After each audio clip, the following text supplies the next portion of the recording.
Bonjour à tous. Aujourd'hui, on s'attaque à un chapitre fondamental des sciences, les écosystèmes et l'impact de l'être humain sur son environnement. C'est un sujet qui pourrait très bien tomber au CRPE car il mêle biologie, géographie et éducation civique. On va voir que la nature n'est pas juste un décor, mais une machine complexe où chaque pièce a son importance. On va d'abord comprendre comment s'organise la vie sauvage, comment les animaux s'adaptent pour ensuite analyser comment nos activités bousculent tout cela et quelles solutions nous avons pour demain. Préparez vos feutres, on construit cette fiche ensemble. Alors commençons par la base, l'écosystème. Un écosystème, c'est l'unité de base de la nature. Il est composé de deux éléments indissociables. Le biotope, imaginez que c'est le contenant, ce sont les caractéristiques physiques du lieu, comme la température, l'humidité ou la luminosité.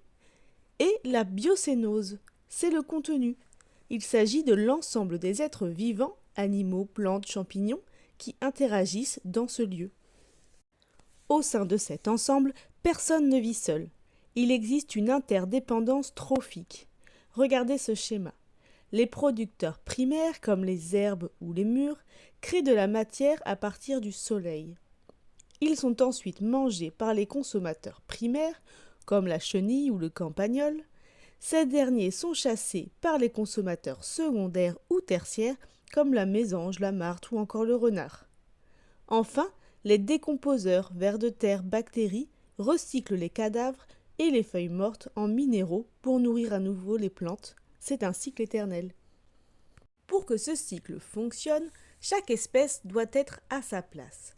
C'est ce qu'on appelle la niche écologique. C'est l'habitat d'une espèce, mais aussi toutes les fonctions qu'elle assure, ce qu'elle mange, ses horaires d'activité, etc. L'évolution a permis des adaptations incroyables. Certaines espèces s'adaptent pour mieux respirer ou se déplacer dans leur milieu spécifique. Quand les conditions deviennent trop dures, l'hiver par exemple, certaines espèces pratiquent la migration pour changer de région. Il faut bien comprendre que l'écosystème est un équilibre dynamique, il change sans cesse, mais il reste fragile. Si on retire un seul maillon de la chaîne, que nous avons vu juste avant, c'est tout l'équilibre qui s'effondre. Et c'est là que nous intervenons. Avec 8 milliards d'humains en 2022, nos besoins en espace et en ressources sont gigantesques. Pour nous loger ou nous nourrir, nous créons des pollutions qui sont des conséquences graves. Prenons l'exemple des pollutions chimiques. Les hydrocarbures et les gaz à effet de serre provoquent des marées noires et le dérèglement du climat. Les pesticides et les engrais utilisés en agriculture s'infiltrent dans les sols et polluent les nappes phréatiques. Les médicaments aussi, comme les antibiotiques, sont rejetés dans les eaux et perturbent la reproduction des poissons et des amphibiens. Le nucléaire peut aussi provoquer des lésions génétiques chez les êtres vivants. Au-delà de la pollution, la surexploitation, trop de pêche ou de chasse et la déforestation détruisent directement les habitats, forçant les espèces à disparaître ou à se déplacer. Alors est-ce que tout est perdu? Non. Depuis 1987, la notion de développement durable tente de réconcilier l'homme et la nature. Pour qu'un projet soit considéré comme durable, il doit être au croisement de trois cercles, l'économique, le social et l'environnemental.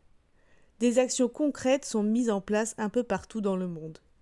Pour la protection des espèces, la création de parcs nationaux, de réserves naturelles et même de tunnels à crapauds pour permettre aux animaux de traverser les routes sans danger. Pour la gestion des ressources, le tri sélectif, le recyclage des déchets et la limitation de notre consommation d'énergie. Pour le reboisement et l'établissement de quotas de pêche pour laisser la nature se régénérer. Nous avons tous un rôle à jouer, que ce soit par de petits gestes quotidiens ou des décisions politiques majeures pour assurer nos besoins sans compromettre ceux des générations futures. En résumé, la nature est un réseau complexe où chaque interaction compte. L'être humain a longtemps puisé dans ses ressources sans compter, mais aujourd'hui, nous avons les outils pour réparer et protéger ce qui nous entoure. J'espère que cette fiche de révision vous aidera à mieux comprendre les enjeux de l'écologie. Si vous avez des questions sur le réseau trophique ou sur les piliers du développement durable, Posez-les-moi en commentaire. Et n'oubliez pas le pouce et partagez la vidéo. On se retrouve très vite pour une prochaine fiche de révision.